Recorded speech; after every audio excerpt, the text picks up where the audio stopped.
కీర్తన, దావీదు కీర్తనలు 15వ అధ్యాయము 1-2 వచనాలు చదువుకుందాం. యెహోవా, నీ గుడారములో అతిథిగా ఉండదగిన వాడెవడు? నీ పరిశుద్ధ పర్వతం మీద నివసింపదగిన వాడెవడు? చాలు, తర్వాత వచ్చిన తర్వాత ధ్యానిద్దాం. ఇక్కడ ఒక అద్భుతమైన వచనం ఏమండి, అందరూ తీసుకోండి. 15వ దావీదు కీర్తన. యెహోవా, నీ గుడారములో అతిథిగా ఉండదగిన వాడెవడు? నీ పరిశుద్ధ పర్వతం మీద నివసింపదగిన వాడెవడు? చిన్న మాట ప్రార్థన. ప్రేమ కలిగిన తండ్రి, పరిశుద్ధుడా, దయగలిగిన ప్రభు, ఈ ఉదయకాల సమయములో గవరపేట ఈ ద్వీప స్తంభములో చేరి వచ్చిన నీ పరిశుద్ధ బిడ్డలను బట్టి మీ వందనాలు. ఆనాడు దైవజనుడైన మోషేకు పరిచర్య అప్పగించి ప్రత్యక్ష గుడారములో పని చేయడానికి యాజకుడైన అహరోనును నియమించి, అతడు రాత్రంతా కూడా దీపవృక్షము మీద ఉన్న ప్రదీపములను చక్కబరిచి నూనె పోసి, అచ్చము దంచి తీసిన తైలము అనగా నూనె పోసి మరి ప్రదీపములను చక్కపరిచి వాటిని సంరక్షిస్తూ వస్తూ వచ్చాడు రాత్రంతా కూడా. అలాగే ఈనాడు ఇదొక ఆధ్యాత్మిక రాత్రిని, నరుని ఆత్మ యెహోవా పెట్టిన దీపమని, ఈ యొక్క దీపములను సంరక్షించాలి అంటే యాజకుడు ఉండాలి, తైలము పొయ్యాలి. నైనా వాటికి అంటిన మురికి, కొడిగట్టిన స్థితి, తైలము పోయుట, ఇదంతా రాత్రంతా కూడా దాసుడైన అహరోనికి ఎంతో, యాజకునికి ఎంతో పని ఉంటుంది గనుక ఆ పనిని దాసులమైన మాకు అప్పగించి సంఘానికి చేరి వచ్చిన నీ ప్రజల యొక్క ఆత్మలు వెలిగించడానికి, అవి ఆరిపోకుండానట్లుగా, అవి వెలిగి ప్రకాశించినట్లుగా ప్రతి ఆదివారము, ప్రతి మంగళవారము నీ ధర్మాన్ని జరిగిస్తూ ఇక్కడ సాగుతున్న పరిచర్యను దీవించుమని ఈ ఉదయకాల సమయం చదవబడిన లేఖన భాగము 15వ దావీదు కీర్తనలో మొదటి వచనాన్ని ధ్యానిస్తుండగా ప్రత్యేకమైన కృప అనుగ్రహించి మీ నామానికి మీరు మహిమ తెచ్చుకోండి. నీ దాసుడు బలహీనుడు, వట్టివాడు, కేవలము నిష్ప్రయోజకుడు నాయనా, ఏ విషయంలోనూ అర్హత ఆధిక్యత లేనివాడని జ్ఞాపకం చేసుకుంటూ ఈ ఉదయకాలం బలపరిచి మొదటిగా నాతో చేరి వచ్చిన మా అందరితో మాట్లాడుమని ఆ యొక్క పరిశుద్ధ శరీర రక్త మాంసముల కొరకై నన్ను మమ్మల్ని సిద్ధపరచమని కోరుతూ ప్రార్థిస్తూ, చేరి వచ్చిన వారిని, నిలబడుతున్న నీ నిష్ప్రయోజక దాసుని మీకు అప్పగిస్తూ మహిమ చెల్లిస్తూ యేసు ప్రభు పేరట అడిగి వేడుకుంటున్నాము తండ్రి, ఆమేన్, ఆమేన్. ప్రభు నందు ప్రియులారా, చదవబడిన ఈ యొక్క లేఖన భాగము చాలా విశిష్టమైన లేఖన భాగం. గడిచిన ఆదివారం పరిశుద్ధాత్మ యొక్క ప్రేరేపణ చేత ఈ సందేశాన్ని వేమవరంలో ప్రభు మాట్లాడాడు. ఆదివారం ఉదయం ఇక్కడ సందేశాలు వేరు, అక్కడికి వెళ్ళాక మళ్ళీ ఆత్మదేవుడు ప్రేరేపించి ఈ లేఖన భాగాల మీద నా మనస్సు నిలుపుతూ వచ్చాడు. అయినప్పుడు సేమ్ వస్తుందని కాదు, మళ్ళా ఇక్కడ కూడా దేవుడు మళ్ళీ వేరొక తలంపు పెడుతూ వచ్చాడు. అది ఏమండి, ఇక్కడ ఈ 15వ కీర్తన మొదటి వచనం ఏమంటున్నాడంటే, యెహోవా, నీ గుడారములో అతిథిగా ఉండదగిన వాడెవడు? నీ పరిశుద్ధ పర్వతం మీద నివసింపదగిన వాడెవడు? ఈ మాట ఏమిటిది? ఈ వచనం ఎలా కనపడుతోంది మనకు? కన్ఫామ్గా కనపడుతుందా లేక ప్రశ్నార్థకంగా కనపడుతుందా? అది ప్రశ్నార్థకంగా కనపడుతుంది వచనం. అంటే ఎందుకు ప్రశ్నార్థకంగా అన్నాను? అక్కడ ఏమన్నాడు? యెహోవా నీ గుడారములో అతిథిగా ఉండదగిన వాడెవడు? ఎవడు ఉండదగిన వాడెవడు, నివసింపదగిన వాడెవడు అని అడుగుతున్నవాడెవరు అసలు? ఈ మాట అడుగుతున్న ఈ వ్యక్తి ఎలాంటి వాడు అసలు? ఈ కీర్తన రాసింది ఎవరు? పైన పరిచయం ఉంది కదా, 15వ కీర్తనకు పైనే ఉంది. అది ఎవరి కీర్తన? దావీదు కీర్తన. అంటే ఈ ప్రశ్న అడుగుతున్నది ఎవరు? అసలు ఈ దావీదు ఎలాంటి వాడు? ఆకాశమందున్న దేవునిని ఎలాంటి ప్రశ్న అడుగుతున్నాడు? నీ గుడారములో ఉండదగిన వాడెవడు, పరిశుద్ధ పర్వతం మీద నిలువదగిన వాడెవడు? అసలు ఈ ప్రశ్న ఆయన వేయొచ్చా?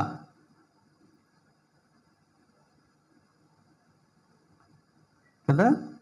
భక్తి జీవితాన్ని మనం చాలా తేలిగ్గా తీసుకుంటాం,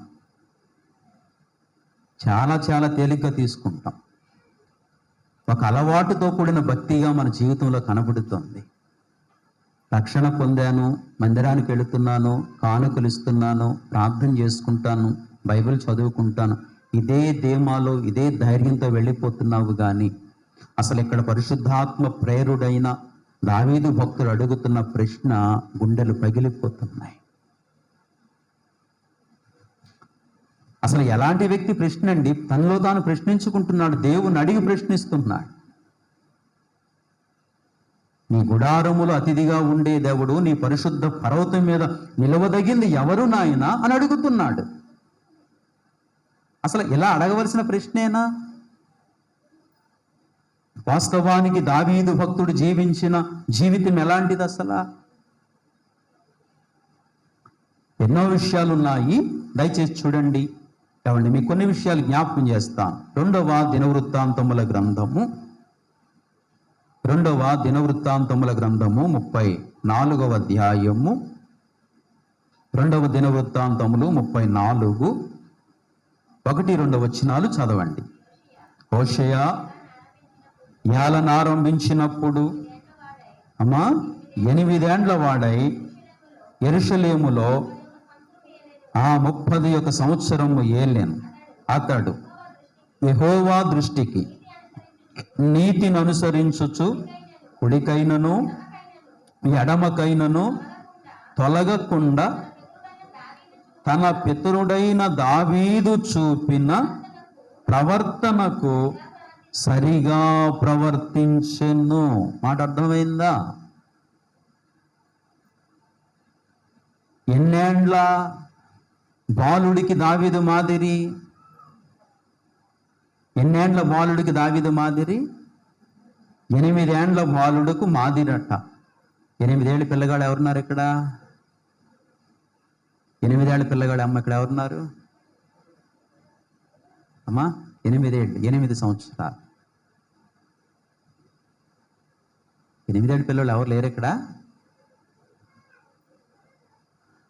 వికాష్కి ఎన్ని అమ్మా? చిన్న వికాష్కి ఎన్ని? 10, 17. అమ్మ నీకురా 8? ఆడపిల్లగా ఎత్తర కనపడద్దు. సరే అయినా నిలబడు, ఇది అటు తిరిగి. ఇదిగో ఇప్పుడు ఈ అమ్మాయికి ఎన్నేళ్ళు అనుకున్న? రాజేశ్వరికి 8 ఏళ్ళు. అంటే ఈ వయసు కలిగిన బాలుడు ఎవరు? ఆనాడు హోషేయ కూర్చోతల్లి. అంటే జ్ఞానం కలగడానికి చెప్తున్నాను. ఆ వయసు కలిగిన వ్యక్తికి దావీదు ఏమయ్యాడట? మాదిరి. అంటే ఆ ప్రాయం కలిగిన వ్యక్తి చూశాడు ఎలా నడవాలి, ఎవరి వలె నడవాలి. నా తల్లిదండ్రుల వలె నడవాలా, లేక నా రక్త సంబంధుల వలె నడవాలా, లేక నేను ఎవరి వలె నడవాలి? నా స్నేహితుల వలె నడవాలా, నా మిత్రుల వలె నడవాలా, నేను ఎవరి వలె నడుచుకోవాలి? అందరిలోనూ లోపములు కనిపిస్తున్నాయి. తల్లిదండ్రుల్లో లోపాలున్నాయి, ఆత్మీయుల్లో లోపాలున్నాయి, స్నేహితుల్లో లోపాలున్నాయి, కానీ ఆ చిన్న ప్రాయములో 8 ఏళ్ల వయసులో ఎవరిని మాదిరిగా పెట్టుకుందంటే దావీదుని మాదిరిగా పెట్టుకొని. ఆ గ్రహింపు ఎలా కలిగింది? ఆ చిన్న వయసు 8 ఏళ్ల వయసులో అసలు దావీదుని ఎలా అధ్యయనం చేసింది? దావీదు పరిశుద్ధుడని ఊరికనే మాదిరిగా పెట్టుకున్నాడా? దావీదు పరిశుద్ధుడని, ప్రార్థనాపరుడని, దేవుని ఆజ్ఞల్లో దేని విషయంలో తొలగిపోడని, దేవునికి అతి ప్రియమైన వాడని, దేవుడు అభిషేకించిన వాడని, దేవుడు ఏర్పాటు చేసుకున్న వాడని ఒక గ్రహింపు 8 ఏళ్ల బాలుడైన హోషేయ జీవితంలో కలిగి ఆ వ్యక్తి ఎవరిని మాదిరిగా పెట్టుకున్నాడు? దావీదును మాదిరిగా పెట్టుకున్నాడు. దావీదును మాదిరిగా పెట్టుకున్నట్ట అతని జీవితంలో చూడండి, కుడికైనను ఎడమకైనను తొలగిపోలేదట. అచ్చు ఇప్పుడు ఎలా జీవించాడు? కుడికైనను ఎడమకైనను తొలగిపోలేదంటే అచ్చు ఎలా జీవించాడు? డిటో ఇప్పుడు దావీదులాగానే జీవించాడండి. దావీదు ఒరిజినల్ అయితే అప్పుడు హోషేయ ఎవరు? జిరాక్స్ అన్నమాట. ఇప్పుడు ఏదైనా ఒక పేపర్ ఇది ఉంది, ఇది జిరాక్స్ ఇస్తే ఏమొస్తుంది? ఇక్కడ ఏముంది? యేసుక్రీస్తు సంపూర్ణ సువార్త సంఘం. జిరాక్స్లో కూడా ఏమొస్తుంది? అంతే, నీకేమైనా వస్తుందా? చెప్పాలి. రేషన్ కార్డులు తీస్తారు, ఆధార్ కార్డులు తీస్తున్నారు, అన్నీ తీస్తున్నారు కదా. ఒకటి ఇది జిరాక్స్ పెడితే ఇందులో ఉన్న మ్యాటర్ వస్తే వేరే మ్యాటర్ ఏమైనా వస్తుందా? కొద్ది సౌండ్ పెట్టినా ఇదే మ్యాటర్ ఇంక వేరే మ్యాటర్ ఏమైనా వస్తుందా? అంటే దావీదు ఒరిజినల్, అంటే అది అమ్మింగ్ రాకుండా చూసుకో. దావీదు ఒరిజినల్ షార్ప్ పెట్టుకుని బేస్ తగ్గించి తగ్గింది, బేస్ తగ్గించి దావీదు ఒరిజినల్, హోషేయ జిరాక్స్. దావీదు ఒరిజినల్, హోషేయ జిరాక్స్. అంటే 8 ఏళ్ల ప్రాయములో ఎలాంటి జ్ఞానం కలిగిందో చూడండి. ఈ లేఖనపు కాంతిలో మనం ప్రశ్న వేసుకుంటే మనం ఎవరికి మాదిరి? మనం ఎవరికన్నా మాదిరిగా ఉన్నామా? అసలు మనం ఎవరినైనా ప్రేరేపించగలమా? చాలా జాగ్రత్తగా వినాలి సందేశాన్ని. లేకుంటే ఎక్కడ ఉండటం కష్టం? దేవుని పర్వతం. పర్వతం అంటే అర్థం ఏమిటి? పర్వతం అంటే దేవుడు ఏదో పర్వతం ఎక్కిస్తాడని కాదు. పర్వతం అంటే దేవుని రాజ్యం అని. దేవుని రాజ్యం ఎక్కడుంది? పైన ఉంది. పర్వతం ఎత్తు, పర్వతం ఎక్కడుంటుంది? ఎత్తు. అంటే ఇవన్నీ పోలికలు అన్నమాట.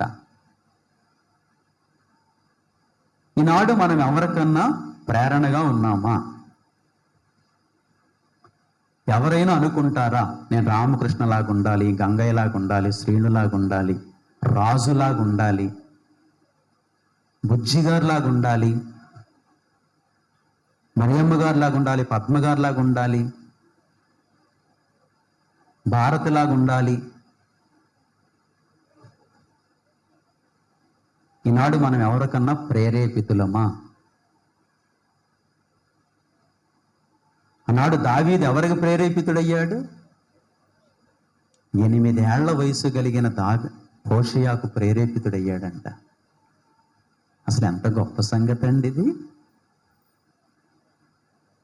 అసలు ఆధ్యాత్మిక జీవితాన్ని ఎంత తేలికగా తీసుకుని ఆత్మీయ జీవితాన్ని పాడు చేసుకుని పట్టణానికి నడిపించుకొని విలువలు ఎరగక, అసలు నీవెక్కడి వాడవో ఎరగక, నీవెక్కడికి ప్రయాణిస్తావో ఎరుగక, యుగయుగాలు ఎవరితో ఉండాలో ఎరుగక భక్తి జీవితాన్ని పాడు చేసుకుని, ఆత్మీయతను పాడు చేసుకుని, పరిశుద్ధతను పాడు చేసుకుని, మాదిరి జీవితాన్ని పాడు చేసుకుని ఏమవుదామని? దావీదు అడగవలసిన మాటేనా అది అసలు? నీ పరిశుద్ధ పర్వతం మీద ఉండదగిన వాడెవడు, నీ గుడారములో నివసింపదగిన వాడెవడు నాయనా, అసలు అడగవలసిన మాటేనా అది? ఇంత ఆత్మీయుడు ఏమని అడగాలి? అయా నీ పరిశుద్ధ పర్వతం మీద నాకు కొంత నేను ఉంటాను నాయనా, నీ గుడారములో అతిథిగా నేను ఉంటాను నాయనా అని అడగాలి. కానీ అలాంటి వాడే ఉండదగిన వాడెవడో తెలియచేయి నాయనా అంటున్నాడు. అది అసలు అతడే అనుమానంగా అడుగుతున్నాడు, అతడే ప్రశ్నార్థకంగా అడుగుతున్నాడంటే రేపొద్దున మనమేంటి? నా సందేశం అర్థమవుతుందా? రేపు మనమేమిటి? అసలు పరలోకం వెళతామా?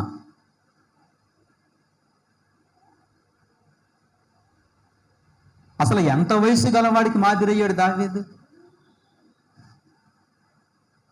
8 ఏళ్ల వయసు గలవాడికి అలా మందిరంలోకి వచ్చిన ఇలా కూర్చోబెడుతున్నారు కదా, వాళ్ళ తలంపులు ఎలా ఉంటాయి? ఆకతాయితనంగా ఉంటాయి. ఆడుకునే వయసు అది. మనం బలవంతం చేయడం వల్ల మన పక్కన కూర్చున్నారు, కానీ విడిచిపెడితే వాళ్ళు ఏం చేస్తారు? క్రికెట్టో గూటీ బెళ్ళో ఏడు పెంకులాటో ఆడుకుంటూ ఇప్పుడు అందరూ కలిశారు కదా. ఇంటికాడుంటే ఒకడే ఇద్దరే, ఇప్పుడు ఇక్కడ ఉన్నారు కాబట్టి 10 మంది అయ్యారు. వాళ్ళ బలం పెరిగిపోయింది, ఆడుకుంటారు. విడిచిపెట్టాలి కానీ మనం రోడ్డు అంతా రచ్చరచ్చ చేస్తారు. నేను ఊరుకోనో మీరు ఊరుకోనో మొత్తం మీద ఆడ ఎలా కూర్చున్నారంటే చాలా బలవంతంగా కూర్చున్నారు. ప్రతి ఒక ఆడుకునే ప్రాయము కలిగిన ఆకతాయితనంగా ఆడుకునే అలాంటి వ్యక్తికి మాదిరైపోయాడంట దావీదు. అసలు దావీదులో ఎంత భక్తి ఉంది, హోషేయాలో ఎంత భక్తి ఉందండి. సరే, హోషేయ సంగతి పక్కన పెడదాం. దావీదు హోషేయాకు మాదిరయ్యాడు. అంటే దావీదు ఏ జీవితం అని? మాదిరికర జీవితం అని. అంటే తన వలే నడిస్తే అవతల వ్యక్తి కూడా ఎంతటి వాడైపోతాడు? ఇప్పుడు దావీదంతటి వాడైపోతాడు. అది అందుకే మీకు అన్నాను, దావీదు ఒరిజినల్, హోషేయ జెరాక్స్. అంటే అంత ఆత్మీయతను సంపాదించుకున్నాడు. అంత మాత్రమే కాదు, భక్తుడైన దావీదు సంగతి మనం జ్ఞాపకం చేసుకుంటున్నాం. చూడండి, 119వ కీర్తన. ఈ విషయాలను చాలా జాగ్రత్తగా కేర్ తీసుకోవాలి. పరిశుద్ధాత్మ సహాయముతో లేఖనాలు క్రోడీకరించి సంఘానికి అందించడం జరుగుతోంది. 119వ కీర్తన, 119వ కీర్తన ఈ మాట చదువుతారా? 164, 119, 164. నీ న్యాయ విధులను బట్టి దినమునకు 7 మారులు నేను నిన్ను స్తుతించుచున్నాను. ఎన్నిసార్లట? దినమునకు. స్తుతించడం అంటే దావీదు భక్తుని జీవితంలో నడుస్తానో, పరిగెడతానో, ప్రయాణం చేస్తానో కాదు. అంత రాజ్యరకంలో ఉండి కూడా దేవుని స్తుతించడం అర్థం ఏంటంటే అతడు మోకరించి స్తుతిస్తాడు. అది ఎన్నిసార్లు? దినమునకు ఎన్నిసార్లు? అసలు మన ప్రార్థన మనం ఉదయకాలం మోకరించామంటారా? ఉదయకాలం, అయా ఉదయకాలం పరిశుద్ధ పునరుద్ధాన దినము గనుక నేను ఒక అరగంట మోకరించి ప్రార్థన చేశాను అన్నవారు చేతులు ఎత్తారా?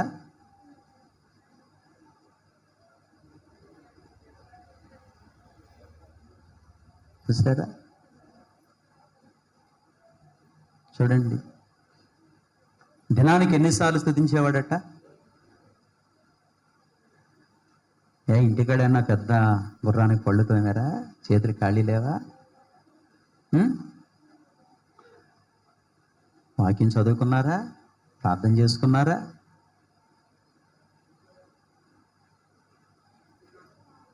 మరి దినానికి 7 సార్లు స్తుతించేవాడే పరలోకంలో ఉంటానా అని అడుగుతున్నాడు. ఇప్పుడు ఇంతమంది చేతులు లెగలేదు కదా, ఇంతమందికి ధైర్యం లేదు కదా, రేపు పొద్దున ఎక్కడుందామని? అసలు ఏంటి ధైర్యం ఏంటని? ప్రార్థన చేయకపోయినా, దేవుని స్తుతించకపోయినా, పరిశుద్ధంగా జీవించకపోయినా, దేవుని ఆజ్ఞలకు దేవుని కట్టడలకు లోబడకపోయినా ఏంటి పరలోకం వెళ్ళిపోదామని? ఏంటి మీ ధీమా ఏంటి అసలు? మన ధీమా, మన ధైర్యం ఏంటి అసలు? అలాగే బలలోకి వచ్చేయటమా?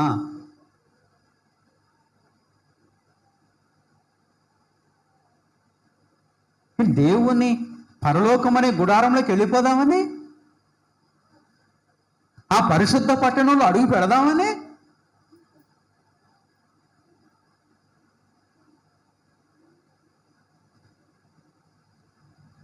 ఒక 8 ఏళ్ల బాలుడికి మాదిరైన వాడు ఎవడు నాయనా అని అడుగుతున్నాడు. దినానికి 7 సార్లు స్తుతించే వ్యక్తి అడుగుతున్నాడు, ఎవడు నాయనా గుడారములో ఉండేది అని అడుగుతున్నాడు. అసలు ఆదివారం అన్న భయం కూడా లేకుండా ప్రార్థన చేసుకోలేదంటే అసలు మనం ఎంత ధైర్యం అండి మనలో? నిజంగా పరిశుద్ధాత్మ దేవుని ఎంత దుఃఖపరుస్తున్నామండి? ఏంటండి మన భక్తి యొక్క స్టాండర్డు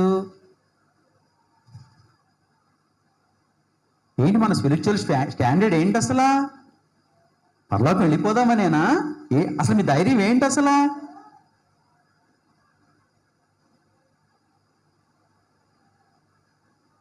ఉదయకాలపు ప్రార్థన లేదు, కుటుంబ ప్రార్థన లేదు, దేవుని స్తుతించే విషయంలో బలహీన అని మన ధైర్యం ఏంటి అసలు?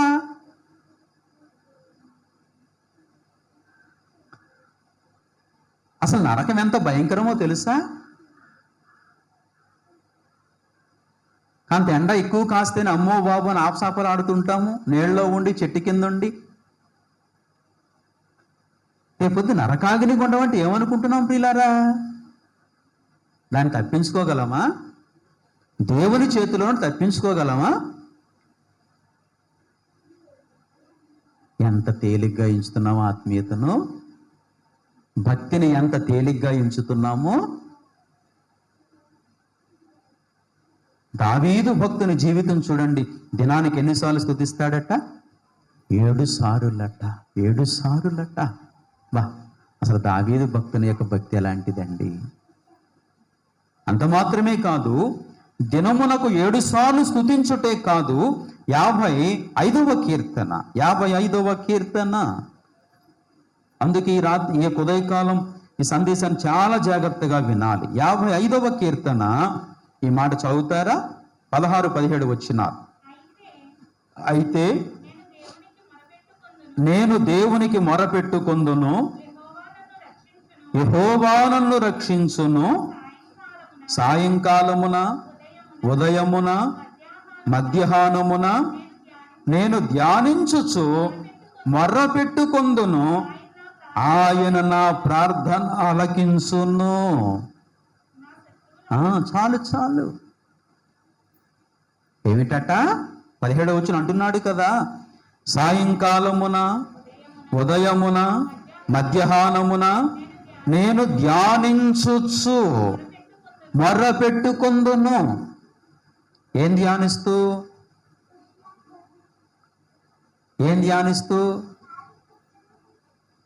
దేవుని ధర్మశాస్త్రమును లేక దేవుని వాక్యమును ధ్యానిస్తూ 7 సార్లు స్తుతించుట ఇది వేరే. ఇది కాకుండా మరొక 3 పర్యాయములు ఏం చేస్తాడట? ఆ కాలమానములు ఇచ్చాడు. ఎప్పుడెప్పుడు ఇచ్చాడు? సాయంకాలమున, ఉదయమున, మధ్యాహ్నమున.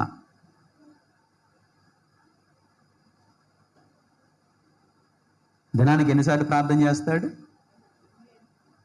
ఈ 3 సార్లు ప్రార్థన కాకుండా 7 సార్లు మళ్ళా ఈ మధ్యలో టైములు కేటాయించుకుని 7 సార్లు స్తుతిస్తాడు, 3 మారు ప్రార్థన చేస్తాడు. ఎలాంటోడు అడుగుతున్నాడు, ఏమని? నీ పరిశుద్ధ పర్వతం మీద.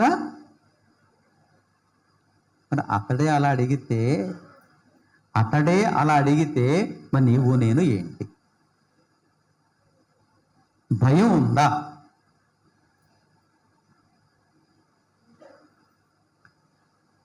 ఎలాంటి మనస్తత్వాలు కలిగి ఉంటాము గనక, ఎలాంటి అభిప్రాయములు కలిగి భక్తి చేస్తున్నాము గనక రేపు పునరుద్ధానంలో చాలా ఆశ్చర్యం జరుగుతుంది.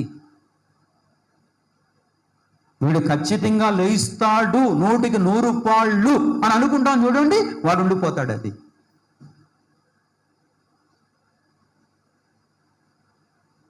ఇలాగే ఏళ్ల తరబడి భక్తి చేస్తూ, ఇలాగే నిర్లక్ష్యముతోటి, నిర్లిప్తతతోటి, అశ్రద్ధతోటి,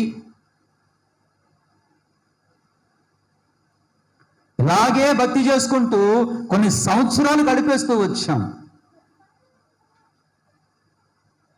రేపు పొద్దున్న ఏమవుతామని నిజంగా మన కళ్ళకు ఆ నరకము, ఆ పరలోకము, ఆ నిత్యత్వము, ఆ నరక శిక్ష అది కనపడటం లేదు. అది అందుకే ఈ యొక్క నిర్లక్ష్యం. ప్రార్థన చేయకపోయినా భయము లేదు, స్తుతించకపోయినా భయము లేదు, మాదిరిగా లేకపోయినా భయము లేదు.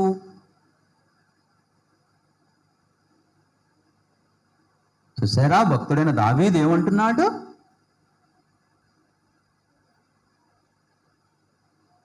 ఆ పాయింట్స్ మీకు అర్థమవుతున్నాయా? పరిశుద్ధాత్మ దేవుడు రేట్ చేసిన పాయింట్స్ మీకు అర్థమవుతున్నాయా? దావీదు నెంబర్ 1 ఎవరు?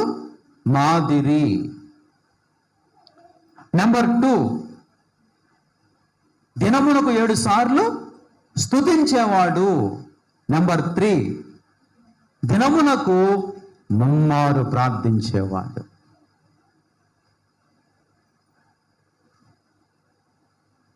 మరి ఈ అనుభవాల్లో మనం ఎక్కడున్నాం?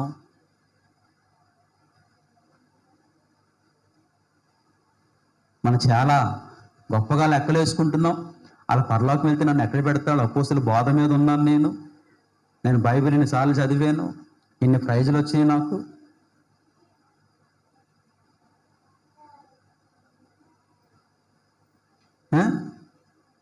వారం వారం దశమ భాగం తీసేస్తాను, కానుకలు ఇస్తాను. అసలు నేను ఎక్కడుంటానో తెలుసా? అసలు అక్కడెక్కడ ఉంటావో కాదు, అసలు ఎక్కడ ప్రార్థన లేని, యథార్థత లేని, మాదిరి లేని మనం ఎక్కడుంటాం?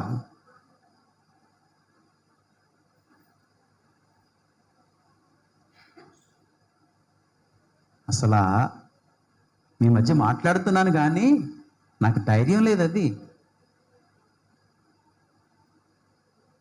సేవకులు పంపించారు, దేవుడు తన పరిచర్య ధర్మం జరిగించమన్నాడు కనుక మాట్లాడుతున్నాను మీ మధ్యన. ధైర్యం లేదు. అది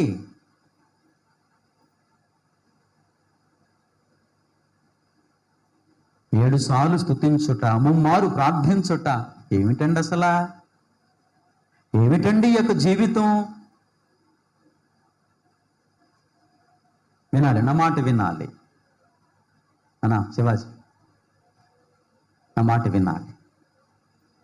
ఏమిటి అసలు ఈ జీవితం? అంత మాత్రమే కాదు. 6వ కీర్తన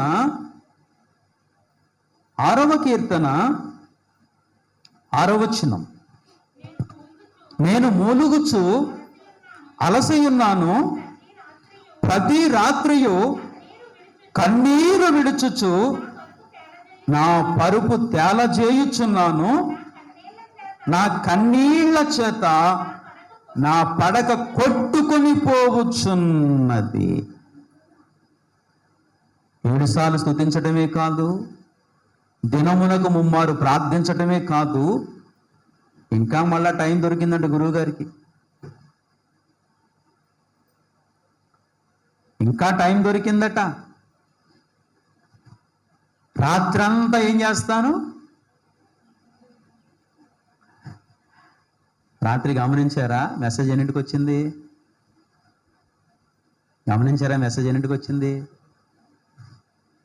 అది అలిసిపోయి 1 గంట టైం ముందు 11ంటికి వాక్యం ధ్యానం చేసుకుని పడుకొని, సరే 12 గంట టైం ముందు పడుకున్నాను.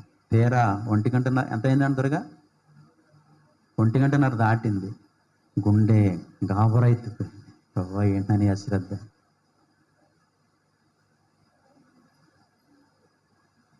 ఈ పరిచర్య స్టార్ట్ చేశాక వాక్యం పంపటం ఇది 2nd టైం. అప్పుడే కరోనాలో కూడా, మరణంలో కూడా అది మెయింటైన్ చేసుకుంటూ వచ్చాను. అలసిపోయి ప్రయాణాలు, అలసట. కానీ దావీదట ప్రతి రాత్రినట. మరి అతడు అలసిపోడేంటండి? ప్రతి రాత్రి ఏం చేస్తాడట? చదవండి తల్లి. కన్నీరు విడుచుచు నా పరుపు తేలజేయుచున్న. ఓ పరుపు తేలాలంటే వాళ్ళు ఎన్ని కన్నీళ్ళు కావాలి? అసలు పరిశుద్ధాత్మ దేవుడు ఎందుకు అనుమతించాడు ఈ మాటలు? ప్రతి రాత్రి నట్ట. మరి ఇలాంటి వాడే అనుమానంగా అడుగుతున్నాడు, ఎక్కడ ఉండటం? కనీసం ఒక అరగంట ప్రార్థన చేయలేం. అసలు మాట అడుగుతున్నాను, కన్నీటితో ప్రార్థన చేసి, తృప్తిగా ప్రార్థన చేసి ఎన్ని దినాలైంది?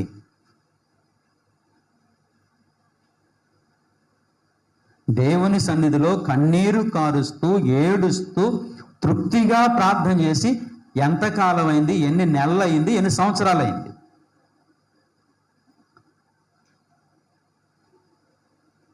ఎంతకాలం అయింది? అయ్యా తండ్రి గారు, విశాఖ గారు, ఎంతకాలం అయింది ప్రార్థన చేసి? ఏడుస్తూ ప్రార్థన చేసి. నాన్నయ్య గారు, ఎంతకాలం అయింది?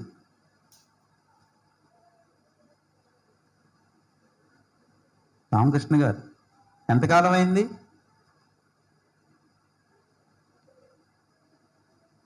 కన్నీటితో ప్రార్థన చేసి ఎంతకాలం అయింది? మరి రేపు పొద్దున మనం ఎక్కడుంటాం? మన ధైర్యం ఏమిటి? ఇవి చేయడానికే టైం లేదు మనకే. కానీ దేనికి టైం ఉంది? కొట్టుకోవడానికి, తిట్టుకోవడానికి, ఫైటింగ్లు చేసుకోవడానికి. ఏం దౌర్భాగ్య జీవితం అండి! ఏమి దౌర్భాగ్యం అండి! దేవుడు పిలిచిన పిలుపు వేరా, దేవుడు రక్షించుకున్న విధానం వేరా.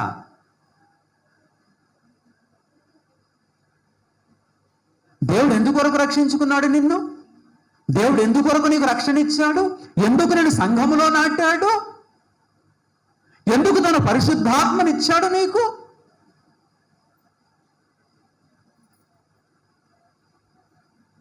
ఈ విలువలేమీ లేకుండగా, అరే నేను ప్రార్థించేవాడిగా ఉండాలి, స్తుతించేవాడిగా ఉండాలి, నేను మాదిరిగా ఉండాలి, రాత్రంతా నేను ప్రార్థన భారముతో, కన్నీటితో ప్రార్థన చేయవాడిగా నేను ఉండాలి అని ఈ భారము లేదు.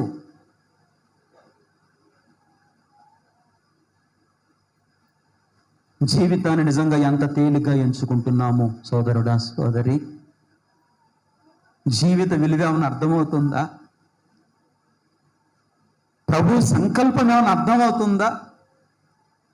ఎందుకు పిలిచాడో నిన్ను, ఎందుకు రక్షించాడో నిన్ను, ఎందుకు ఒక వ్యక్తిగా మారుస్తున్నాడో నిన్ను,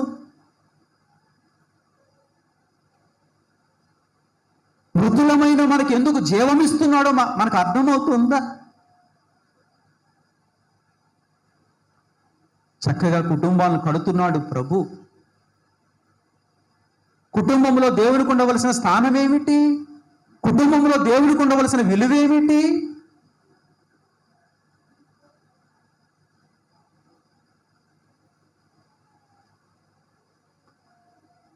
కుటుంబం అనేది చాలా గొప్పది. కుటుంబంలో దావీదు భక్తుడు ఎంత మాదిరిగా ఉన్నాడు.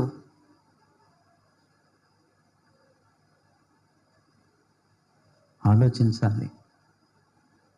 అంత మాత్రమే కాదు, రాత్రంతా ప్రార్థన చేస్తాడు, పరుపు తేల చేస్తాడు అన్నాడు కదా. నేను మూలుగుచు అలసయ్యున్నాను. ప్రార్థనలో ఏం చేస్తాడట? మూలుగుతాడట. నేను ఒక అనుభవం చెప్తున్నాను. నేను హైదరాబాద్లో ఉన్నప్పుడు, అత్తవారింటికి వెళ్ళినప్పుడు, ఒక మిడ్ నైట్ అక్కడికి వెళ్ళాలంటే భయం నాకు. ఎందుకంటే వాళ్ళ అన్యులు, వాళ్ళు ఏదో పూజలు చేసుకుంటుంటారు. అయితే నేను చోట పడుకున్నాను. ఒక రాత్రి దేవుని స్వరం వినపడింది, లే ప్రార్థన చేయి అని. వెంటనే భయం వేసింది. లేచాను. అట్లా నా పడక మీద అట్లా కింద వేసుకున్నాను. నా పడక మీద అట్లా మోకరించాను. మోకరిస్తే మిడ్ నైట్ మోకరించినోడిని తెల్లారి 7:30-8 వరకు నేను ఏడుస్తూ మూలుగుతూ ప్రార్థన చేస్తూ వచ్చాను.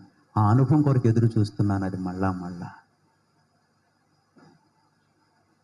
చెప్పనా సఖ్యము కాని మహిమాయుక్తమైన మూలుగులతో ఆ అనుభవం కొరకు ఎదురు చూస్తున్నాను. మరలా మూలుగుతూ హృదయంలో ఆత్మదేవుడు మూలుగుతాడు. ఆత్మదేవుడు మూలుగుతూ ప్రార్థన చేస్తూ దేవునికి మనకి సంబంధాన్ని ఐక్యపరుస్తాడు, సఖ్యపరుస్తాడు. అది సంబంధం తెగిపోకుండా చేస్తాడు. అలా మూలుగుతూ ప్రార్థన చేసుకునే దావీదు ఇక్కడ మూలుగుతూ అలసియున్నాను. ప్రతి రాత్రి అంటే ఎన్నాళ్ళకి ఒకసారి వస్తుంది? అమావాస్య ఎన్నాళ్ళకి ఒకసారి వస్తుంది? చెప్పాలి. అమావాస్య చెప్పండి అమ్మా. అమావాస్య ఎన్నాళ్ళకి ఒకసారి వస్తుంది? నెలకోసారి. పౌర్ణమి నెలకోసారి. 31 సంవత్సరానికి ఒకసారి. ప్రతి రాత్రి ఎన్నాళ్ళకి వస్తుంది? ప్రతి రాత్రి ఎన్నాళ్ళకి వస్తుంది? ప్రతిరోజు రాత్రి అయ్యింది, ఇదిగో మళ్ళా రాత్రి దగ్గర పడుతున్నాం. అది మళ్ళా రాత్రి వస్తుంది, మళ్ళా రాత్రి వస్తుంది. అంటే ప్రతి రాత్రి దావీదు ఏం చేస్తాడట? ఒకవేళ మన దృష్టిలో రాత్రి అంటే మన సంవత్సరానికి ఒకసారి వస్తుందేమో అని అంటే అలాగే ఉంది మన ప్రార్థనలు. అది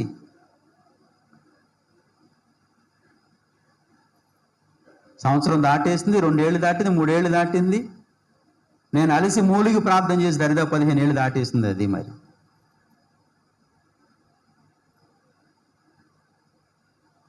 ప్రతి రాత్రి అంటే మన అనుభవంలో వేరు కదా. మరి ప్రతి రాత్రి అంటే మన అనుభవంలో వేరు. అది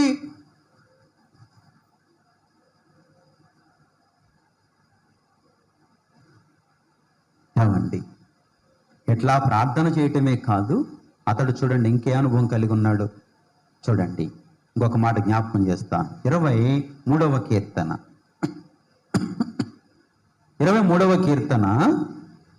16వ వచనం.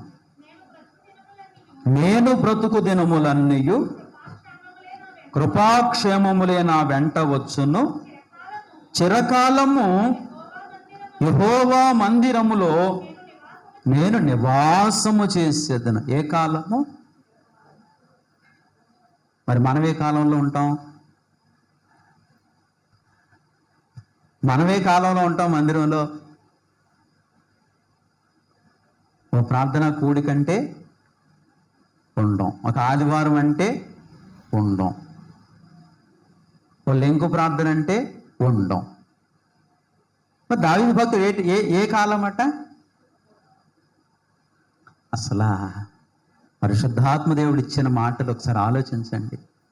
ఎన్ని విషయాలు జ్ఞాపకం చేశాను, ఎన్ని ఆత్మీయ ప్రత్యేకతలు ఉన్నాయి దావీదులో.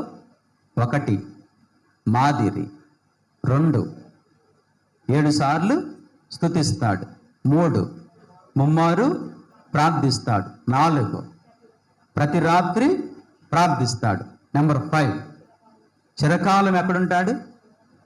మరి ఇలాంటి వాడు ఏ ప్రశ్న వేశాడు? ఇప్పుడు నాకు ఆన్సర్ ఇవ్వాలి మీరు. ఇన్ని అనుభవాలు కలిగిన వాడు ఏమని ప్రశ్న వేశాడు? మరి ఇతడే అలాంటి ప్రశ్న వేస్తే మరి మనం ఎక్కడుంటాం ఇప్పుడు? అది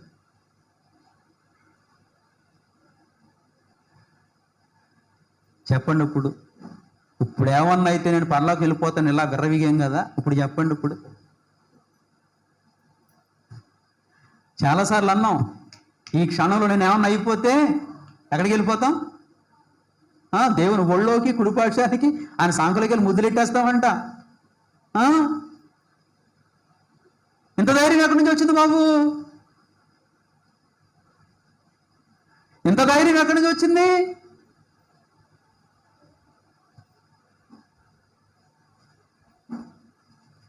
జాగ్రత్త. భక్తుడైన దావీదులో ఇంకొక గుణాన్ని కూడా జ్ఞాపకం చేస్తాను. 6వ విషయాన్ని కావండి. 1 రాజుల గ్రంథము.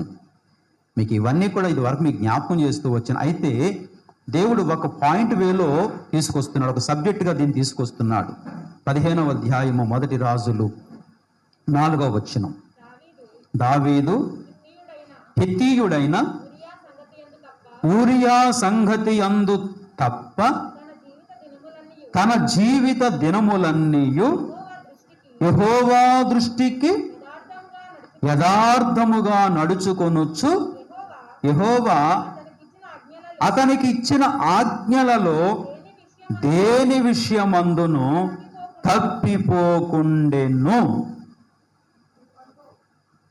ఒక బలహీనత ఉంది, ఆ విషయములో తప్ప. మనలో కూడా మనం మనుషులమే, బలహీనతలు ఉంటాయి, బలహీనతలు వస్తాయి. అయితే సరి చేసుకుంటూ వెళ్ళిపోవాలి.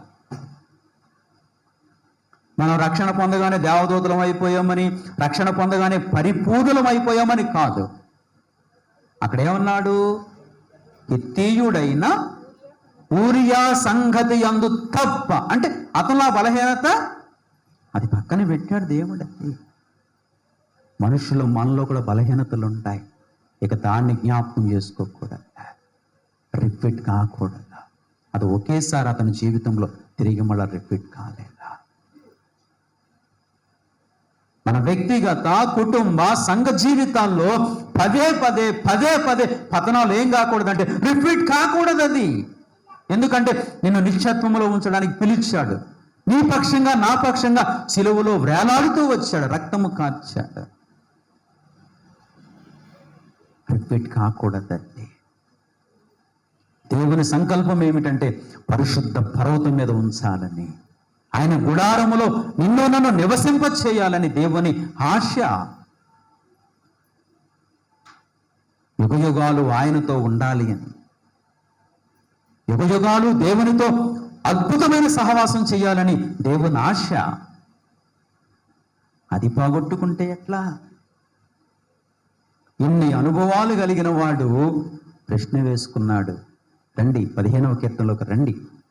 ఇన్ని అనుభవాలు కలిగిన వాడు ప్రశ్నించుకుంటున్నాడు దేవుని దగ్గర, యెహోవా నీ గుడారములో అతిథిగా ఉండదగిన వాడెవడు? నీ పరిశుద్ధ పర్వతము మీద నివసింపదగిన వాడెవడు?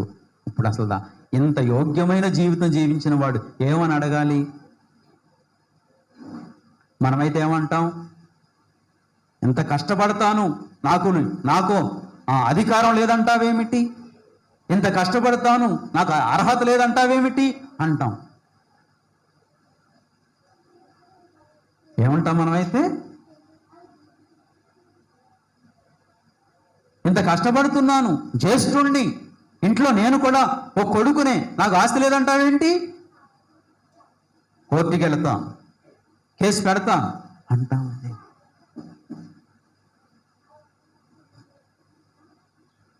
కానీ ఎంత అర్హత కలిగిన జీవితాన్ని జీవించి, ఎంత మాదిరి జీవితాన్ని జీవించి, ఎంత ప్రార్థనా జీవితాన్ని జీవించి అడుగుతున్నాడు, ఎవడు నాయనా?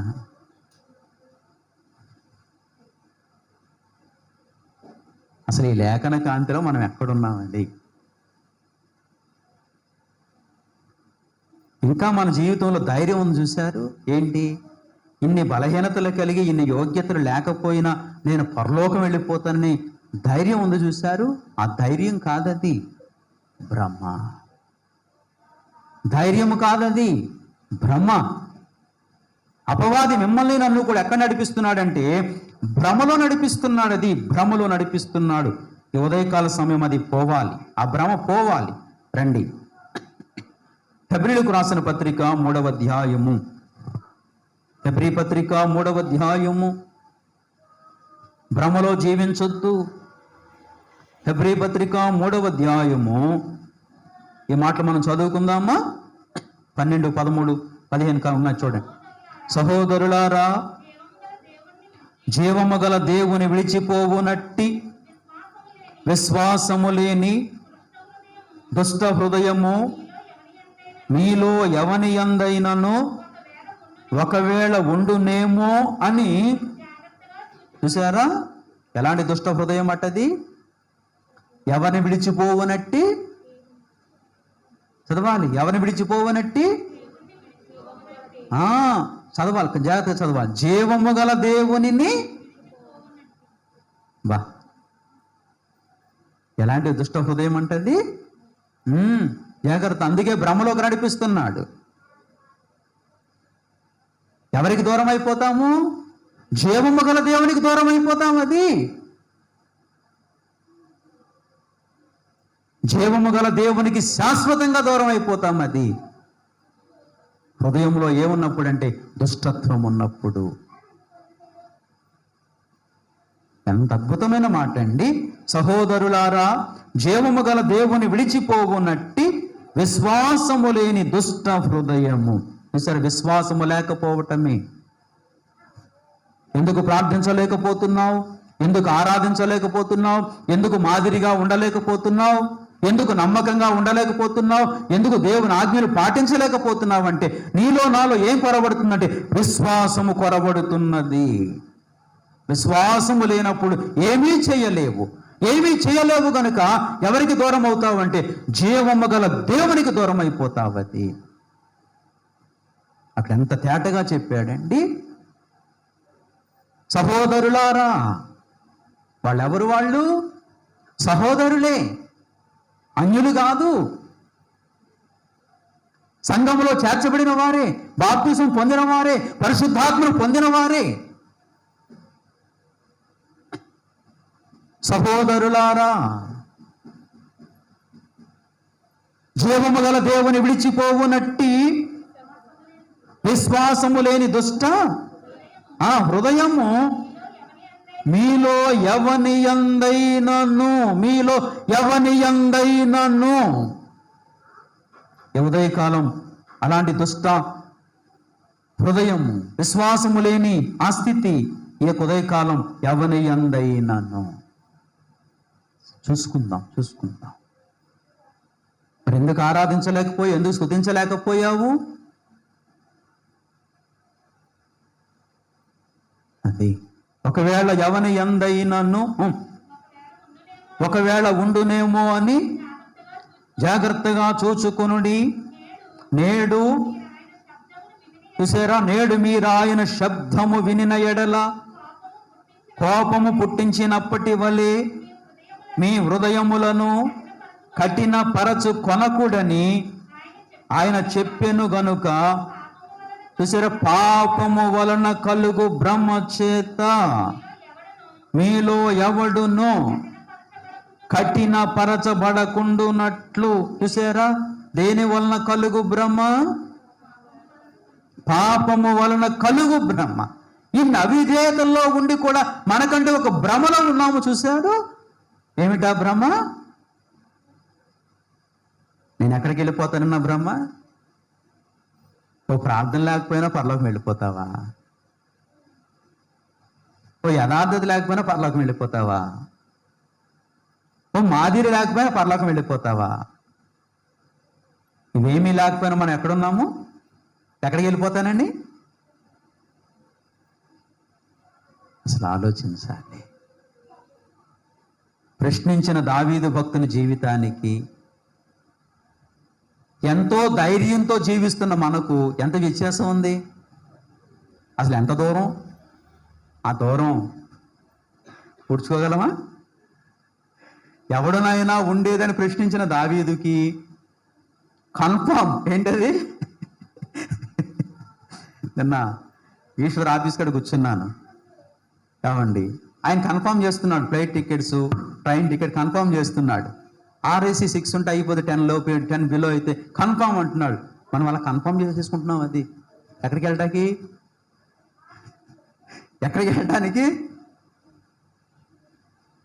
ఎంత భ్రమలో ఉన్నాము.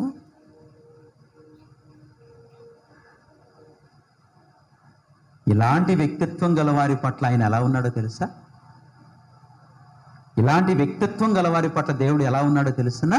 ఒక మాట జ్ఞాపకం చేస్తాను. ఉదయకాలం ప్రియులారా, ఈ మాట నాకు తారసపడినప్పుడు చాలా ఇదైంది. ఇర్మియా గ్రంథము ఇర్మియా గ్రంథము దయచేసి గమనించాలి.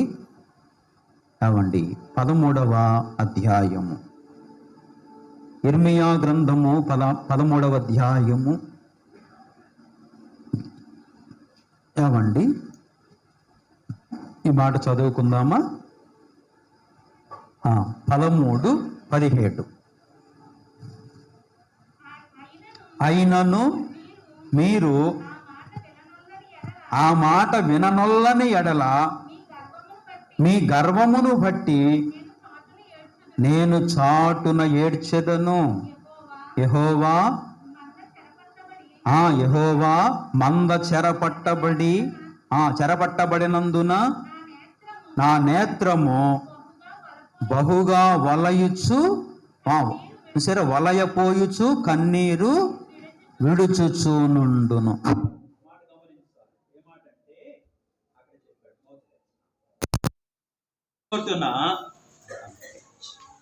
చూడండి ఏమన్నాడు? చాటున ఏడ్చుదును. ఎక్కడ ఏడుస్తాడు? ఇప్పుడు ఏం చేస్తున్నాం? అయింది ప్రార్థించక, మాదిరి లేక, పరిశుద్ధాత్మ దేవుని సమాధాన పరచలేక ఇప్పుడు ఏం చేస్తున్నాం ఆయన్ని?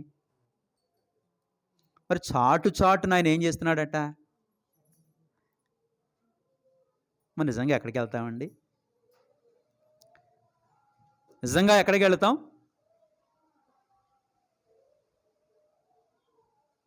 తండ్రిని సంతోష పెడుతున్నామా? చాటు నేర్పిస్తున్నామా?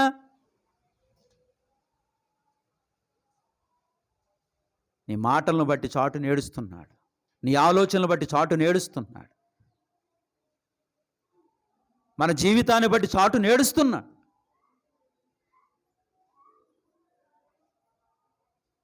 ఎంతగా ఏడిపిస్తున్నామని పరిశుద్ధాత్మ దేవుణ్ణి.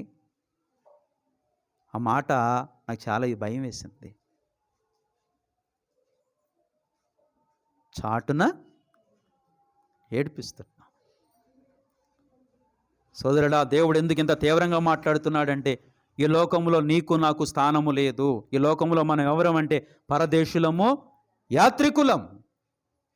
ఎందరో భక్తులు లోకాన్ని విడిచి వెళ్ళిపోయారు. నీవు నేను కూడా విడిచి వెళ్ళిపోతాము. ఇది తథ్యము.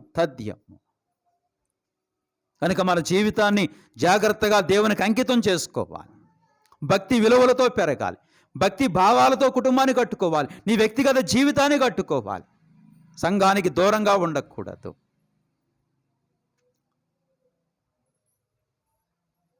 ఎప్పుడు మందిరాన్ని విడవని వాడు, ఎప్పుడు మందిరాన్ని చిరకాలము దేవుని మందిరంలోనే ఉండేవాడు ఎక్కడుంటాను ఆయన అని అడుగుతుంటుంటే, అసలు మందిరం అంటేనే మనకి ఎంతో వెక్కసమైపోతుంది కదా.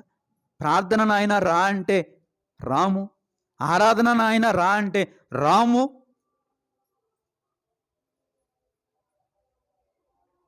ఏమిటి ఎంత ధైర్యము అంటే? ఈ ధైర్యానికి కారణం ఏమిటంటే నీలో ఉన్న భక్తి విలువలు కాదు. దేని బట్టి ధైర్యం కలుగుతుందంటే పాపము వలన కలుగు భ్రమ చేత. నిన్ను నన్ను కూడా ఎక్కడ నడిపిస్తున్నాడు? ఒక భ్రమలోనికి తీసుకుని వెళ్ళాడు. ఏమిటా భ్రమ అంటే, నేను రక్షణ పొందాను, మారు మనసు పొందాను, బాప్తిజం పొందాను, చాలదు, మోసపోతున్నావు. ఉరకనే దావీదు 7 సార్లు స్తుతించాలా? ఉరకనే దావీదు 3 సార్లు ప్రార్థించాలా? ఉరకనే రాత్రంతా కన్నీళ్లు కారవాలా? ఊరకనే దేవుడు తనకు వచ్చిన ఆజ్ఞల్లో ఏ విషయంలో తప్పిపోకుండానంటే ఊరికనే జీవించాడా? ఏ భయంతో జీవించాడు? ఎక్కడికి చేరాలని భయంతో జీవించాడు? నిత్యత్వంలో ఉండాలని, నరకానికి వెళ్ళకూడదని, అగ్నిగుండం ఉందని, అది ప్రమాదకరమని, యుగయుగాలు ఆత్మ అందులో నాశనం అయిపోతుందని, దాన్ని కాపాడుకోవడం కోసమే, ఆత్మను కాపాడుకోవడం కోసమే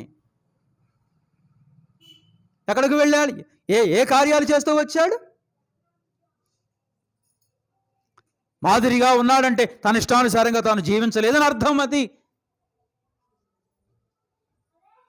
అలాగూ జీవితాన్ని కట్టుకుంటూ దేవునికి సమర్పించుకుంటూ ఎక్కడికి చేరుతూ వచ్చాడంటే తన పితరులతో చేర్చబడ్డాడు. అది పరదేశంలో ఉన్నాడు, దేవునితో ఉన్నాడు. అలాగ మనం ఉండాలని దేవుడు ఇష్టపడుతున్నాడు. ఇది కనుక 15వ కీర్తనలో ఏమైనా అద్భుతమైన మాట, చాటు చాటున ఏడిపించకు, నేను ముగిస్తున్నాను, చాటు చాటున ఏడిపించకూడదు దేవునిని అన్నాడు 15వ కీర్తనలో 2వ వచనం. యథార్థమైన ప్రవర్తన కలిగి నీతిని అనుసరించుచు హృదయపూర్వకముగా నిజము పలుకువాడే. చూసారా, భూమి మీద ఎలాంటి ప్రవర్తన కలిగి ఉండాలి? యథార్థమైన ప్రవర్తన కలిగి ఉండాలి. అది కనుక అలా జీవిందాం. టైం అవుతుంది కదా, బలలోకి వెళదాం. దయతో మోకరించండి ప్రియులారా.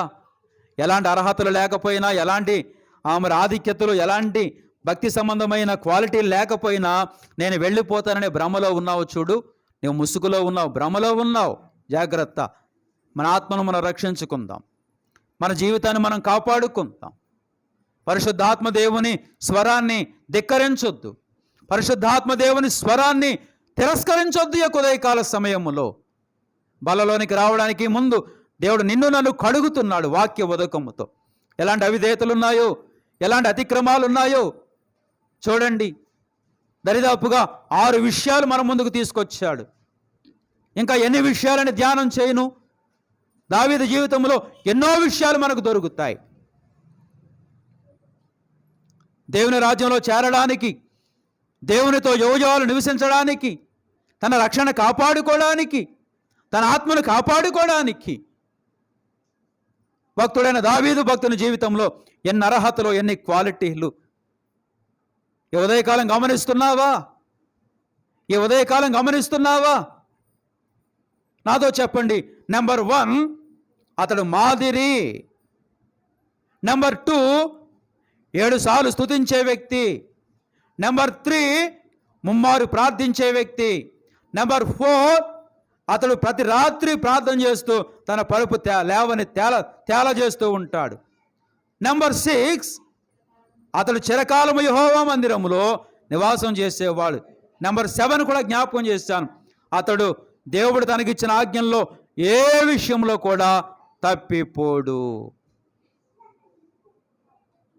దావీదు భక్తుని జీవితంలో ఒక 7 విషయాలు పరిశుద్ధాత్మ దేవుడు జ్ఞాపకం చేస్తూ వచ్చాడు.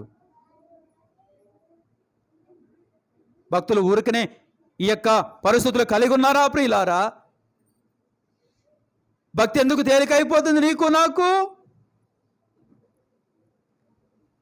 సోదరుడా, సోదరి, తల్లి, తండ్రి, నా ప్రియ స్నేహితుడా, భక్తి ఎందుకు అలుసైపోతుంది?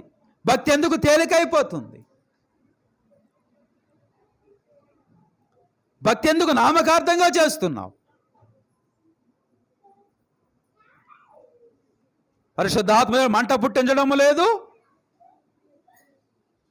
ఏ ఉదయకాలమైన హృదయాలు వెలగాలి, ఈ ఉదయకాలమైన హృదయాలు పరిశుద్ధాత్మ శక్తితో నింపబడాలి. ప్రభువా, నాకు అలాంటి కృపొద్దు నాయన, అలాంటి ఆ యొక్క భ్రమతో కూడిన జీవితం నాకొద్దు స్వామి. యథార్థమైన జీవితం నాకు అనుగ్రహించు, నమ్మకంగా నడిచే కృప నాకు అనుగ్రహించు, యోగ్యంగా బలలోకి నడిపించు తండ్రి. నేను చాటు చోటు నేర్పిస్తున్నాను నాయన, చాటు చోటు నేను బాధ పెడుతున్నాను తండ్రి, నేను ఏడిపిస్తున్నాను నాయన, ఏడిపిస్తున్నా. ఆ దుస్థితి నుండి నన్ను విడిపించండి, ఆ భయంకరమైన దుస్థితి నుండి నన్ను విడిపించు నాయన. ఆయన పాదాలు పట్టుకుందాం. దయతో మోకరించండి. మన బలహీనతలు మనకు తెలుసు. పరిశుద్ధాత్మదేవుడు ప్రత్యేకించి మాట్లాడుతూ వచ్చాడు. ఏ స్థితిలో ఉన్నావు, ఏ అనుభవంలో ఉన్నావు? విమోచించడానికి వచ్చిన వాడిని, రక్షించడానికి వచ్చిన వాడిని, రక్తము కాచిన వాడిని ఏడిపిస్తే బాగుంటుందా? చాటు చోటు నేడుస్తున్నాడు. పరీక్షించుకుందాం, బలలోకి వెళదాం. నేను ముగిస్తున్నాను. అందరూ మోకరించండి, దేవుని బలలోకి వెళదాం.